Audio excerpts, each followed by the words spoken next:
Hey everyone, welcome to another episode of Leadership Now with me, Dan Pontefract. And wow, this is going to be weird, kind of interesting. On today's show, we have a really and rather unique situation. I'm interviewing me, Dan Pontefract. I know, how am I doing this? It's weird. As the author of a new book called Work-Life Bloom, How to Nourish a Team That Flourishes. So why don't we get a bio about him or me first? Who am I? And then get into some questions. I hope you're okay with that. I am. Old Chatty, we asked Old Chatty what ChatGPT 4.0 had to say about Dan Pontefract. Chatty said this: Dan Pontefract isn't just a voice in the field of leadership. He's a resounding echo that reverberates through the corridors of corporate culture and personal development. With a career spanning over 2 decades, Dan has been behind transformative leadership and cultural change in major organizations like SAP, TELUS, and Business Objects. His insights and strategies have not only reshaped companies, but have also guided leaders across the globe, from Salesforce to Canada Post to the state of Tennessee to the government of Canada and others. An award-winning author of 5 groundbreaking books, including his latest gem, Work-Life Bloom, Dan's words aren't just read, they're experienced. His unique blend of empathy, intelligence, and a dash of humor makes him a sought-after keynote speaker, gracing stages at TED events and delivering about 50 keynotes a year. Old Chatty is smart. But Dan's influence doesn't stop at speaking and writing. He's a thought leader whose expertise is regularly featured in Forbes and HBR, and he shapes future leaders as an adjunct professor at the University of Victoria's Gustafson School of Business. Notably, he has earned many awards and distinctions, including being placed on the Thinkers 50 radar. Old Chatty is smart. Today, he's here to share his wisdom with us, to explore the nuances of leadership, and to dive into the concepts of his new book, Work-Life Bloom. So let me give a warm welcome to a man who's not just shaping the future of work, but is also helping us find integration in our professional and personal lives. Holy smokes, was that weird? Okay. So anyway, Dan, first question for you. Okay. In terms of challenging conventional wisdom, Work-Life Bloom seems to challenge the traditional notion of work-life balance and employee engagement. So what common myths or misconceptions about both of these concepts are you aiming to debunk with this book? Well, first of all, Dan, thanks for having me on your show. This is totally weird. I hope you like the hat.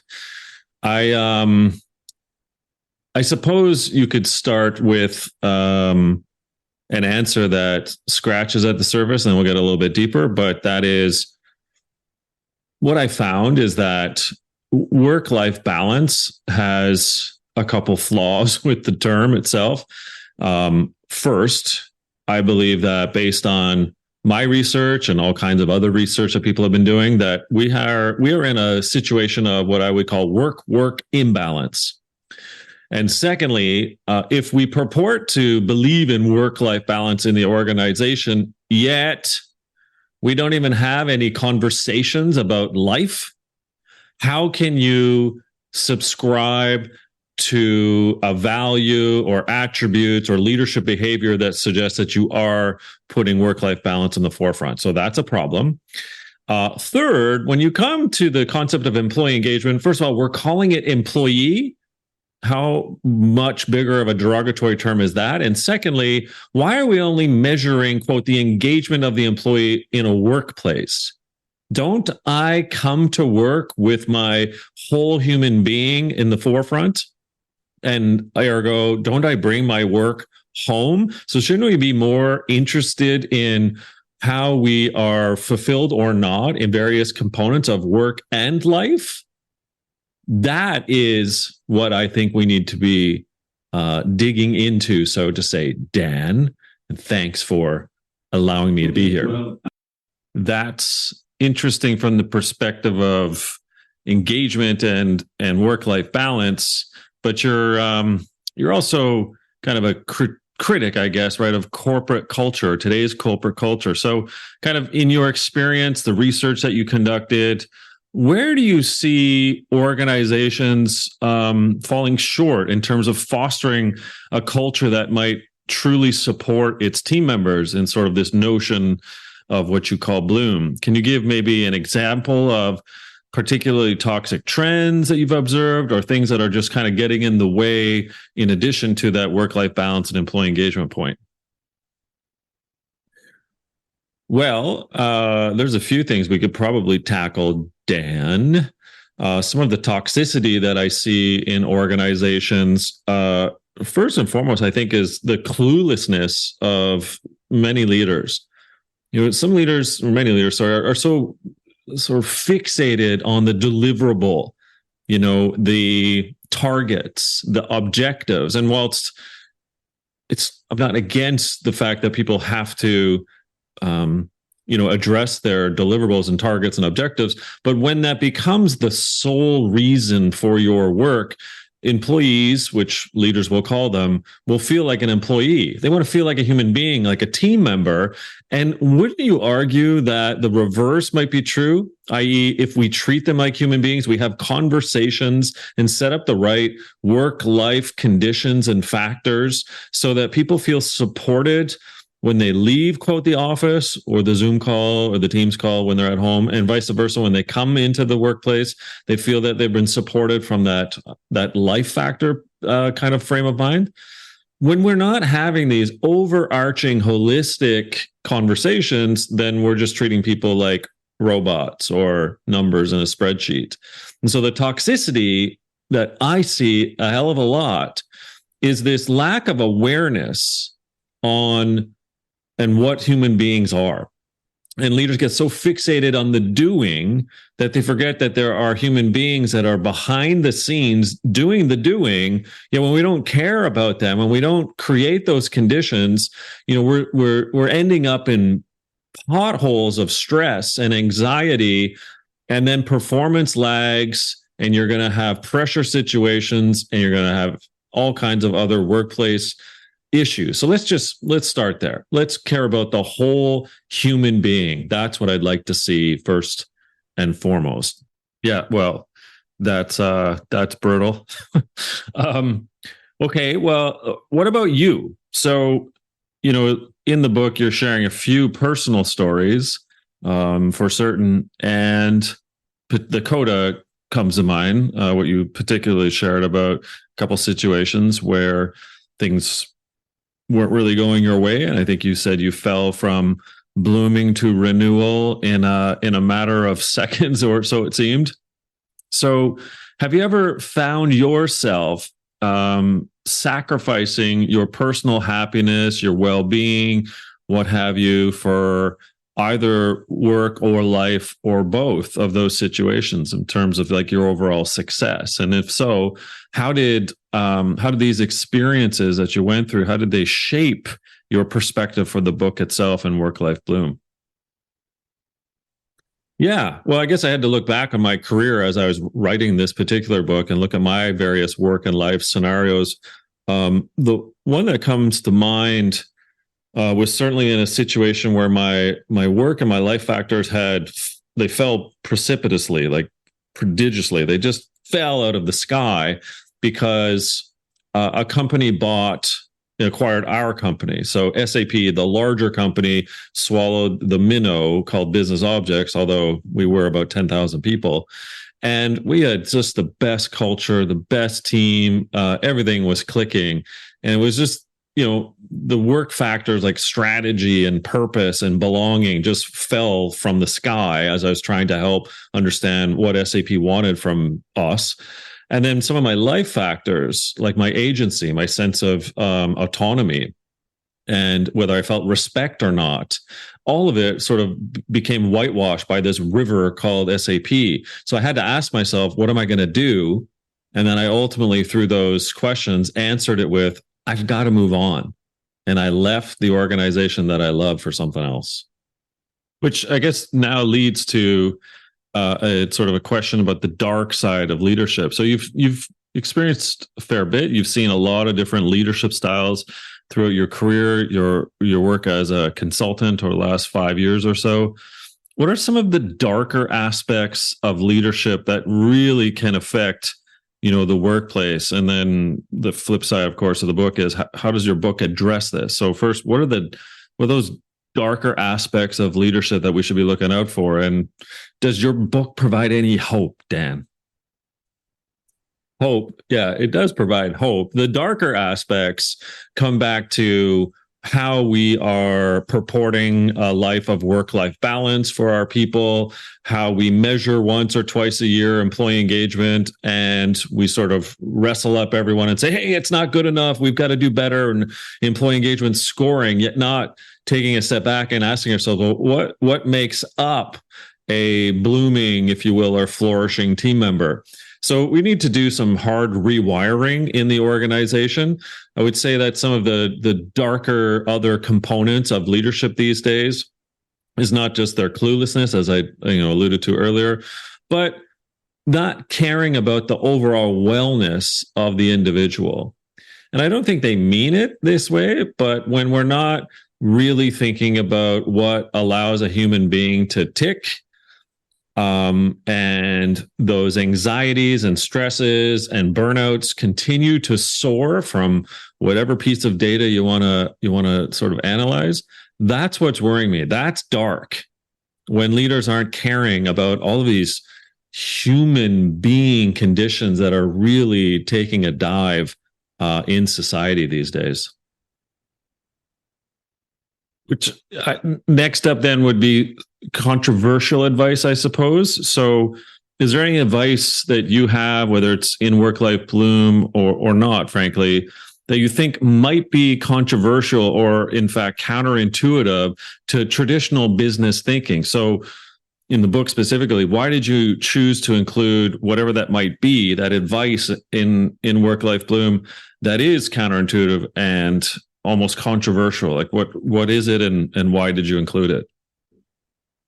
Yeah, well, as in addition to, I suppose, like abolishing work-life balance and employee engagement, I think one of the things we really need to be thinking about is what are our norms? So one of the work factors of the 6 is called norms. And those are the operating conditions for us to be effective, efficient, productive, performing. And when our organizations, and particularly leaders, aren't having conversations with the team members on what's getting in the way, where's the friction, where's the bureaucracy, what's making it difficult for me to do my job, then we are not asking those questions. And when we don't ask those questions, then we assume as a leader that everything's hunky-dory and fine. In fact, as my research suggests, nothing could be further from the truth. There is so many things clogging the arteries of really good work. And those are avoidable. Those clogged arteries are simply things getting in the way of that more effective, efficient, productive performing type of team or organization. So why not have team norms, organization norm discussions? What's getting in the way and why? I mean, that's not controversial per se, but it's controversial in the sense that why are we doing this? And why is it that so many people are frustrated with work and thus they're not blooming, they're in renewal or budding or stunted? Because we've just got this stuff in the way. So let's eliminate the friction and the red tape and the bureaucracy. And once we start doing that, then we're starting to line ourselves up for a better chance to bloom. That's what I'd like to see, Dan. Okay, what about the pandemic? So the impact of the pandemic, a couple of questions here, right? So how did how has the pandemic altered your views on the concepts ultimately of kind of work and life? And relatedly, how did the pandemic inform you and change your thinking maybe on what's going right, not so right in the organizations? Those, let's call them uncomfortable truths that the pandemic exposed, in the workplace. And so how does work-life bloom act as an antidote maybe to some of those uncomfortable truths? Sure. I hope we have a lot of time left in this Leadership Now podcast because there's several uncomfortable truths. One, of course, is belonging. So when the pandemic hit, we all belonged to the singular entity known as survival. We had no idea what this, virus was going to do. We had no antidotes. We had no vaccines, and so there was a heck of a lot of empathy. And so, but that's boomeranged. And what's happened is the empathy is now not totally gone, but is certainly dissipated.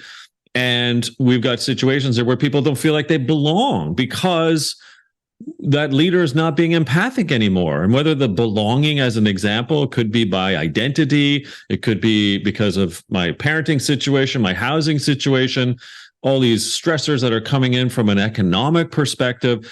You've got so much more pressure on human beings from 2019 to today. That's a 4-year difference.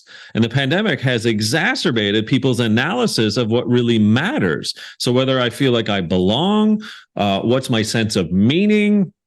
Do I have great relationships? Like my network? How are my skills? Are they being used or not? These are all work and life factors that I'm getting at, Dan, that if a leader's not, again, having those conversations and questions about where the person stands in that spectrum, shame on you.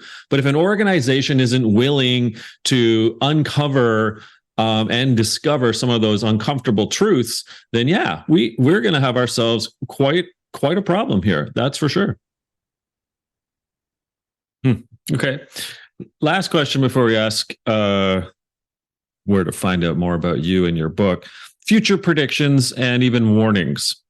So if you're looking ahead, what are some of the potential pitfalls or dangers that you foresee organizations and leaders falling into if they fail to embrace these principles, these 6 work and 6 life factors that you've packed into Work-Life Bloom, and the resulting effect of continuing to play out, as you've said, the myth of both work-life balance and employee engagement. So what's your crystal ball tell you, Dan, about the future and the pitfalls if we're not paying attention to the research and the work you've put forward in the book? Yeah, I wish I had a crystal ball, but if I'm going to answer that question with some respect, I would say there's a palpable concern of mine that lends itself a little bit generationally. I think if boomers and Xers start to check out and just say, the hell with it, like nothing's ever going to change around here, then you're going to lose out on an incredible cadre and cohort of experience and intellect and coaching opportunities and just knowledge sharing. And so for millennials and Gen Zs that are the up and coming in the organization, what are they to do? They're going to look around and say, look, this is it. This is what life is called. And so as we see since 2008, 2009 in the fiscal cliff era, that burnout, anxiety, stress, isolation, loneliness, obesity, addictions are all significantly on the rise globally, then how does this stop? How do we curb this? So yeah, I think we're at a crisis. I think we're at a crisis point. I think we're at an inflection point. I think that if we continue to think that employee engagement, work-life balance, and not having these heart-to-heart conversations of how do we want to be known as a leader in our organizations for the future health of society. I mean, it sounds that I am apocalyptic here, Dan, but I do worry about the next 5 to 7 years. And I think we need to be doing a hell of a better job on what it means to bloom in both work and life. Okay, well, that was weird and interesting and all of that above. Thank you, Dan. It is Dan, right? Yeah, I know. So where can we find out more about you and the book? Pretty easy. Worklifebloom.com is your easiest way to go. Free assessment is there as well. Okay, perfect. Okay, everyone. Well, I hope you enjoyed my interview with me or with Dan. I'm not how you're taking to this, but it's as weird for me as it probably is for you if you made it this far. I do hope you enjoyed the show. Once again, my name's Dan Pontefract. You've been listening to another episode of Leadership Now with me, Dan Pontefract. Weird alert. Okay, everyone. Have a good one. Cheers. Bye.